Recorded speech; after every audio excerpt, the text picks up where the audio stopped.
pembelaan ini terkuak di juru persidangan di Pengadilan Tipikor Palembang dengan terdakwa Mukti Sulaiman sama terdakwa Ahmad Nasuhi alias Ustaz Coy. Juru kasus korupsi pembangunan Masjid Sriwijaya Jilid 2.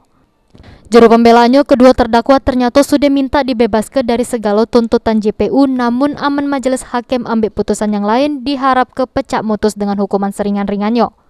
Pembelaan ini ditetapkan kedua terdakwa dianggap setiap unsur di juru dakwaan JPU selama proses persidangan tidak terbukti. Sebelumnya, kedua terdakwa sudah kena tuntut oleh JPU dengan hukuman selama 10 tahun penjara untuk terdakwa Mukti Sulaiman. Lalu terdakwa Ahmad Nasuhi alias Ustaz Coy dengan hukuman selama 15 tahun penjara. Tuntutan kedua terdakwa ini lebih ringan dibanding tuntutan JPU ke para terdakwa korupsi pembangunan Masjid Sriwijaya Jilid 1. Selanjutnya sesudah pembelaan ini bakal ditanggapi pihak JPU juru repliknya yang bakal digelar Senin 20 Desember 2021 di Pengadilan Tipikor Palembang. Sri Febriandi, PAL TV.